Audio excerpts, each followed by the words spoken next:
Welcome, everybody, to the Nerdtier podcast, where you can be nerdy and not be ashamed of it. I'm Andrew. I'm Brian. And we're here to discuss Dune by Frank Herbert. Can you call me the book baron for the rest of this episode? Book parents. I will not. Okay, I will not. So let's just quickly go over, like, and subscribe. I don't know, man. One day I'll figure it out. We've also got a Patreon and a Facebook, Instagram, that jazz. So let's get into Dune. Dune. Give me your summary. Dune is the story of Paul of Arrakis and his family and politics and stuff about books. You take it away. You're like, no, man, I'm gonna Everyone totally knows what Dune is about, okay? No, they don't. I didn't know what Dune was about till I finally read it. So it starts off on an average day on a sandy planet that looks like Mars. It doesn't start out that way. Yes. No, it doesn't. It starts out on a spaceship on a normal spacey day. No, it starts out on that other fucking planet with the... Does it? With the old lady. And we're restarting this shit. No. I thought they were on Dune already. No. That when the Bene Gesserit comes? Yeah. They're not on Dune. Okay. Did you read the right book? Yeah, I did. Oh my God. So basically Dune is... Sandworms of Dune, right? Oh God. So basically Dune is about warring factions on this desert planet, and I've heard it be said it's a sci fantasy, which is perfectly on brand.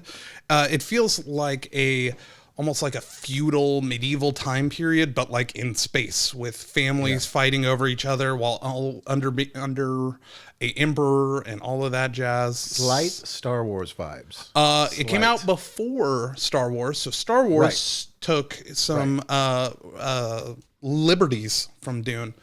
Did you happen to see the documentary about the first guy who tried making a Dune movie?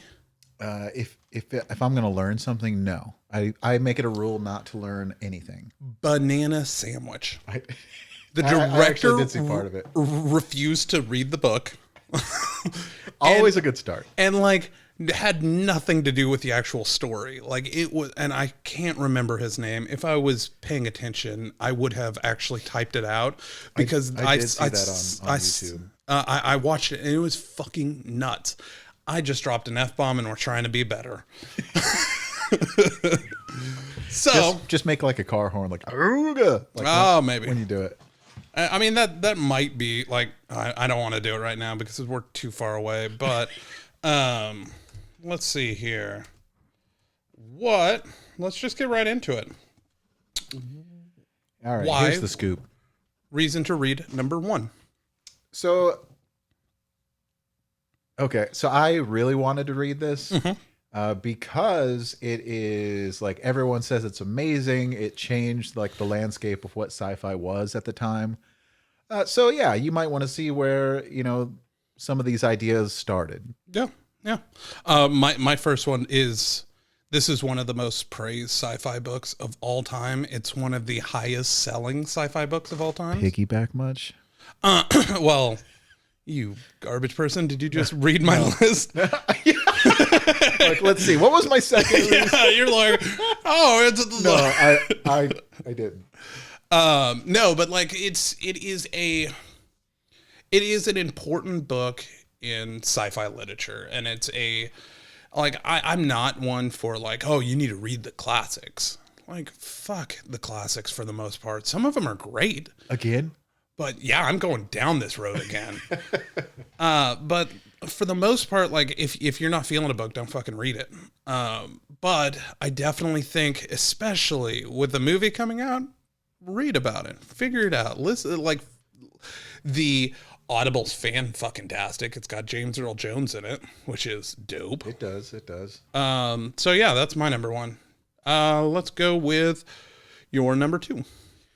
So I love sci-fi, first of all. So anything that feels epic, combine it with epic fantasy and this larger than life story, I am a fan of. So I really the tone of the book is set really well to where it feels like we were talking about last week, like Blade Runner, like where it's just like you can visualize this like hostile planet and how they're just trying to be there, and it's like they're, what am I saying right now? I don't know. But so I imagined it like Blade Runner and how dusty and like everything's kind of like a tint of orange. It like Frank Herbert does a great way of instilling an environment on you, and it's not just a background piece. Like Dune, the planet of Dune is like it's vital to everything that goes on in there, and vital to the rest of the universe. That's another thing that Star Wars stole: spice. Spice and Desert Planet. Yeah, wasn't Han Solo like a spice runner? Yeah, no, I don't think he was actually a spice runner. He was a smuggler. That's what I meant.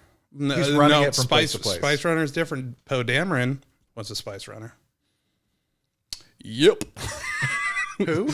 Poe Dameron in the second sequels trilogy. Oh, these are the new Star Wars? Yeah. Oh. I thought they were fine. I liked them. That was my hot take. I don't remember a lot. Here's my super hot take. Last Jedi was the best out of all of them. Not like the originals and stuff. Okay. I'd put it on par, on probably slightly better than Revenge of the Sith, and I really liked Revenge of the Sith.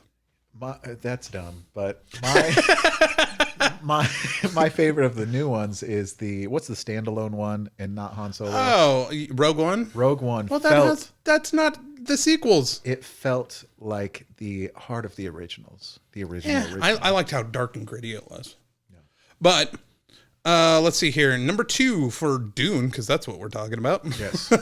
Would be the breadth and scale of the universe. Kind of still pigging off of what you said, is that they it was a well thought out world. Like, you are a part of this power struggle, this dynamic, this clawing on to the ability to survive on this shit planet, and like it feels like there's so many moving pieces going on all around you that you never actually read about, but you're like, oh, there's some shit happening behind the scenes.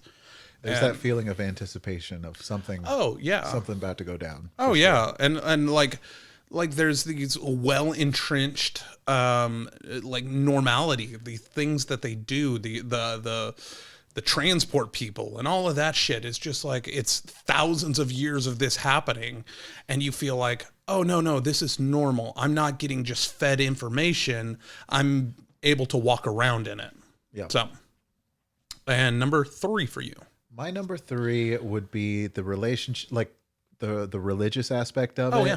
I really loved how they built that religion through the what are they called? The sand people.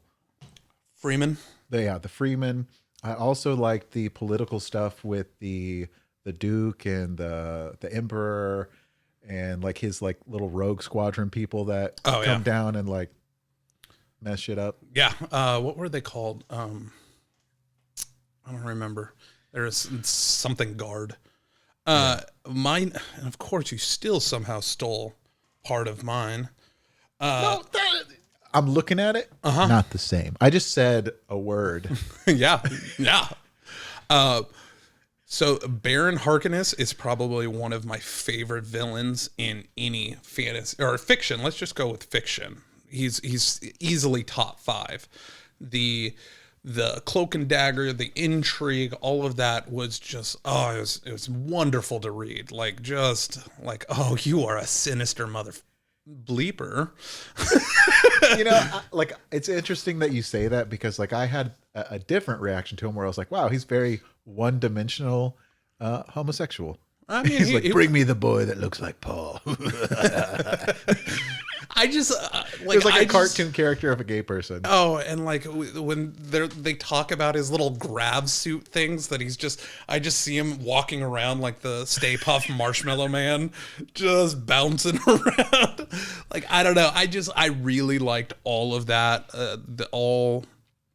I mean, he was like, yeah, he was pretty one-dimensional. He was kind of just like, I'm gonna screw you over any way possible. He was That is the voice I imagine him having. he was Scooby-Doo villain. It's basically what he was. You know who I like better? Oh. Was it his nephew? Beast or the one that was like that would fight in the tournaments? Oh, that was Beast's little brother. Do you know who was playing Beast in the movie? I won't even know him if you say his name. Drax from Guardians of the Galaxy. Is that the wrestler dude? Mm-hmm. Oh, okay, yeah, that'll be good. Yeah, looks pretty cool. I didn't imagine him being that stalky, but his name's Beast. I just thought he was like, and he jacked up what's his face's face. One of the characters. But he cheats. He doesn't really fight. He like does, but they drug up the people, so they're like, no. That's the little brother. So who fought Paul? That was the little brother. Beast. And I don't like Beast. I like the okay, wait, we're dancing around spoilers. Let's see here. All right, reasons to pass. Do not steal mine. Pacing gets. I hate you. So, I think reading modern science fiction kind of ruined this for me because it. Again, this is the start of ideas and the direction that science fiction has gone. But I like how modern science fiction does it because it's a lot more character strong. Mm-hmm. And so I'm not going to lie. I still enjoyed this book and I kind of flew through it. But it's not it's on the cusp of being classics, like you said, like the old style of writing where my brain does not like it at all. I think they're terrible. And a mix between that and like modern, but it was modern enough to where I enjoyed it, but I wish that some of those ideas were more fleshed out. See, I could almost go with like, this could be a book in an intro to psychology class or philosophy class. And it was like some of the characters didn't seem as they all seemed like talking points to push on a philosophy. And like, this is why humans can be better, yada yada yada. It was a little heavy-handed in some of that instead of like, I'm here for just a story. Like, I don't really care about learning a lesson. Yeah, because that's who I am now. I just consume more. So my number one reason to pass is pacing gets a little funky in the middle of the book. Like it hits the ground running pretty hard, like the first third of the book, and like a lot of shit happens in that first. I thought they were on Dune the whole time though, so maybe it's just my eyeballs that are reading things wrong. But towards the middle of the book, and I won't say what happens, but I feel like it kind of drags a little bit, and then picks up at the end, and it finishes off nicely. I did really like the ending. So I'm going to spoil it real quick. No, so this no, it's a 60-year-old book. Don't you spoil it. We win. All right, number 2, go. Okay, so this is kind of going to be the same as my first one. So, but this is also I'm glad you prepared. This is a good thing and a bad thing. So, the characters to me seem very one-dimensional. Are you son of a bitch? You said yours. Okay, yours is. We can have the same ideas. I did not even read yours. Okay, so like Paul. That's why we have a Google Doc that I share with you.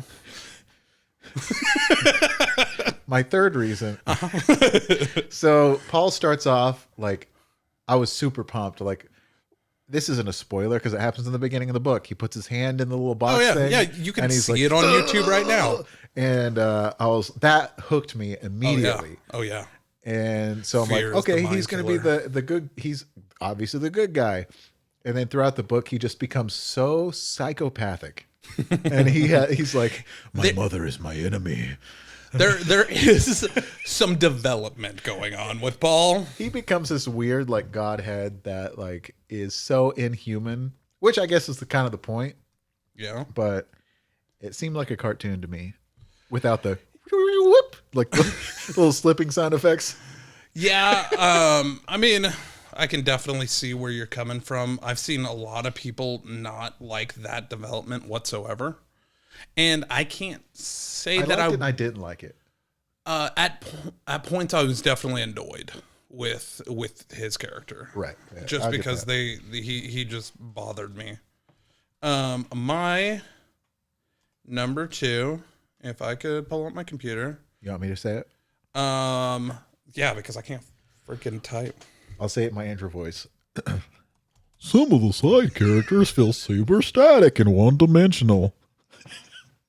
That sounded like Goofy. Nailed it. Oh boy. Nailed it. Yeah, like a lot of the side characters. I mean, even I guess, and you pointed it out to me that Baron Harkonnen is very one-dimensional, and it's kind of a bummer because there's some really cool characters. Did you read my last one? Yeah. There's some cool characters that I'm like, I want to know more about them as like individuals.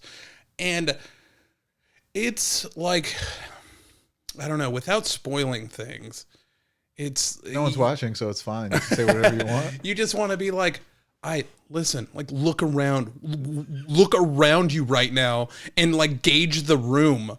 Like it's not what you think it is. Like you moron. Recover his water. I'm like, ooh, that's brutal. So yeah, there's a few of the characters are a pain in the ass in that. So it doesn't fit anywhere in our format, but I'm going for it. why don't you say it until after? Or are you going to forget it? I'll forget it. Okay. So there's a part in the book where they're like walking around in the sand, and anytime you walk on the sand out there, the worms will come and get you. Mm-hmm.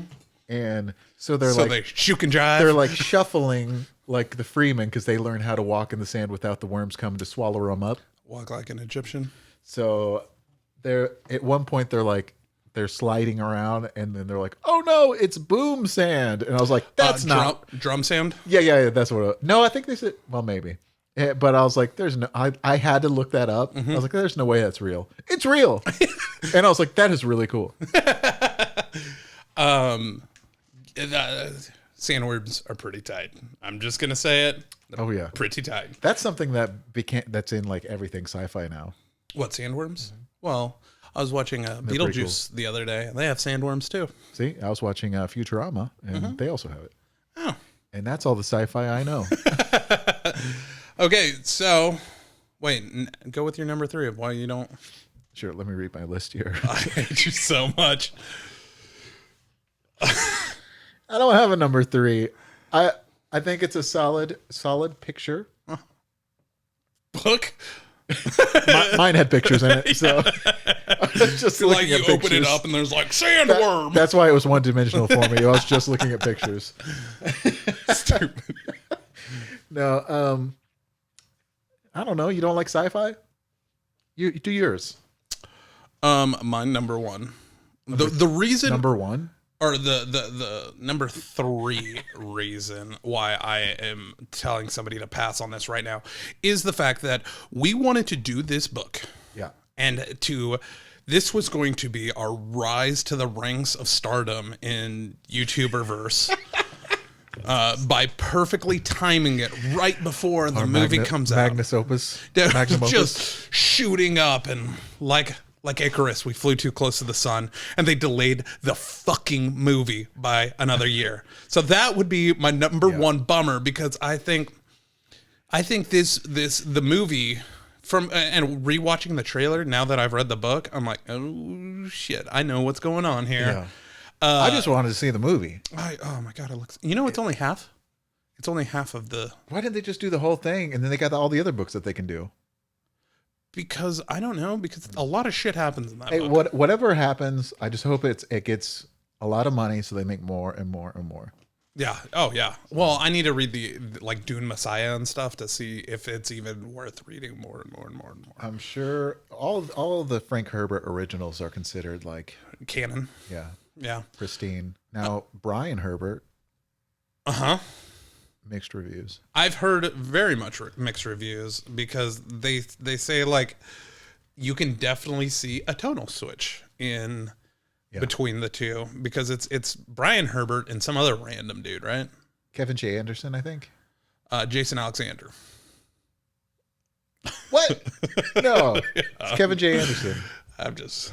I could be wrong, but I think so. But he's like a famous sci-fi dude. He's a good Is author. he? Yeah. I couldn't tell you one thing. Probably got some of his books around here. Probably. Maybe on a book tour you can show it to me. How about you kick the mic stand some more? Maybe I will, maybe I won't. Let's see here. Now, tips for getting through the book.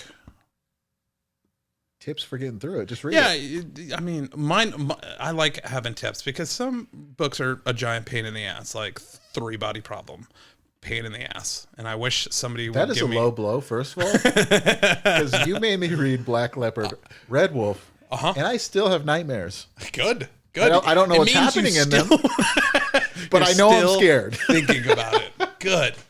Like mine would be like I tried reading Dune probably about 5 years ago.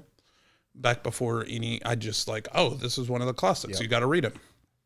And they kind of character dump you really quickly, like in the first section of the book. I'm like, who the fuck is talking? And like, what is going on? So once the trailer and stuff came out and I saw who was playing each of the roles, I looked up on IMDb and I'm like, oh, Duncan Idaho is Jason Momoa. And I can't remember any of the other Duke. What's his face? The Duke Is Patton Oswalt? No, it's not Patton It'd be Oswalt. funny, though. It's Poe Dameron. Full circle.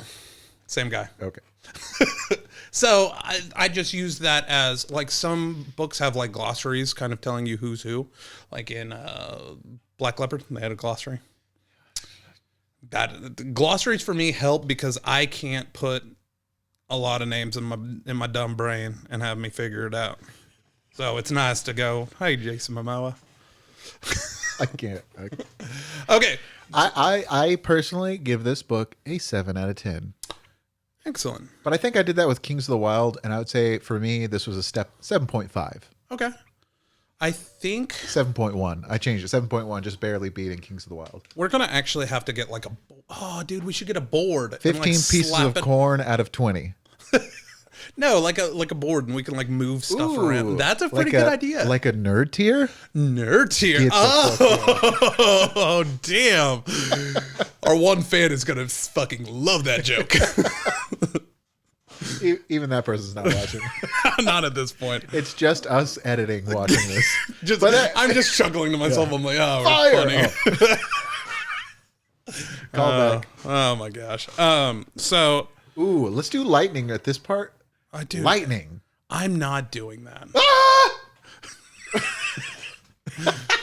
Oh my god. I would probably say somewhere, I can't remember what my Black Leopard review was. I think it was an 8 maybe.